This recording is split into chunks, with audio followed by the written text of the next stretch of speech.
Salutations à tous! Allons préparer aujourd'hui les placinda moldaves. Ce plat est connu en Roumanie aussi qu'en Ukraine, mais il vient de l'Empire ottoman. Les placinda sont préparés à la pâte étirée, c'est-à-dire élastique, à la pâte de levure ou à la pâte feuilletée. Elles peuvent avoir la forme d'un triangle ou d'un carré, la forme d'un escargot ou d'une bande, en dépendance de la farce, de la plaque de cuisson et de vos préférences. Vous pouvez aussi les faire cuire au feu dans une poêle ou au four. Les ingrédients de la farce peuvent être différents: du fromage, de la viande, des pommes de terre, des verdures, des fruits, de la courge ou même de la betterave sucrée avec des noix. Aujourd'hui, je vais farcir les placinda avec du cottage cheese, des pommes de terre et de la chou fermentée. Alors, je fais bouillir les pommes de terre. À la fois, je fris l'oignon. Je divise la quantité de l'oignon frit en deux parts. Une est pour les pommes de terre. Dans l'autre, je plonge la chou fermentée et je la fais frire.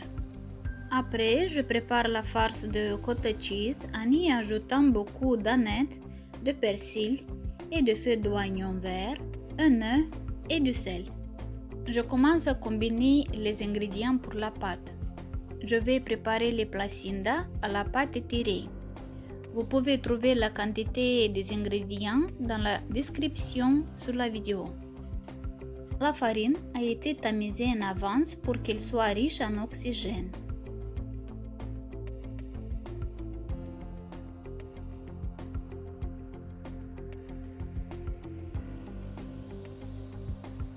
Je pétris la pâte. Après, je la partage en deux portions pour faciliter mon pétrissage et je la laisse se reposer pour approximativement 15 ou 20 minutes. Dans les pommes de terre déjà pelées et hachées, j'ajoute l'oignon frit, un œuf, du sel et les épices préférées. De la pâte reposée, je commence à former une baguette que je divise en parts égales dont je forme des boules.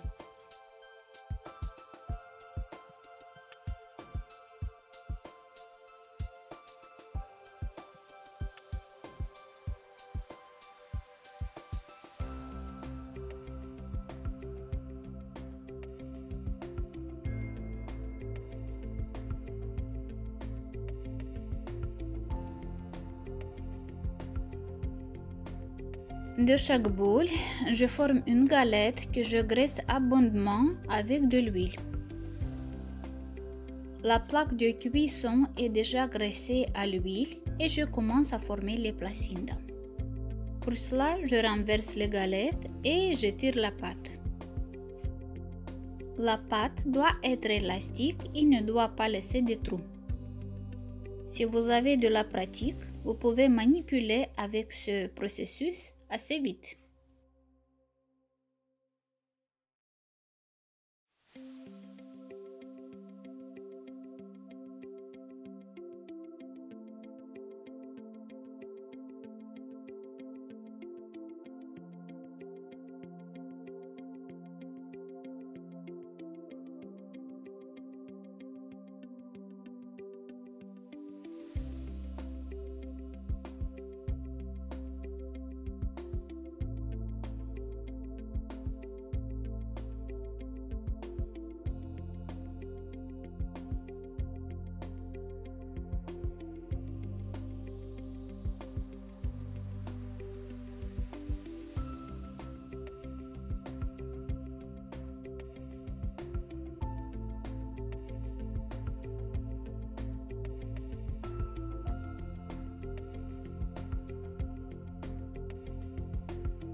La première plaque de cuisson est déjà complétée et je la mets au four pour 30 ou 40 minutes à 195 degrés.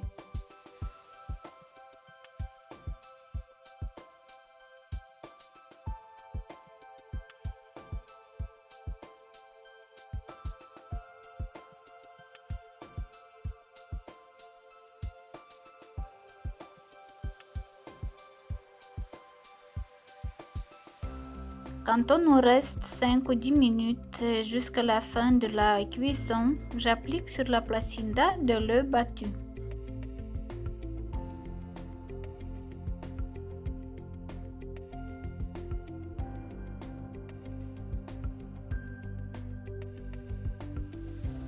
Mes placindas sont délicieuses et croustillantes. Vous pouvez servir ce plat avec du thé, de la compote ou du jus. Au total, j'ai formé 37 pièces de placinda. Ce que me souvient de mon enfance, ce sont les placindas avec de la compote de cerises et de framboises. Bon appétit!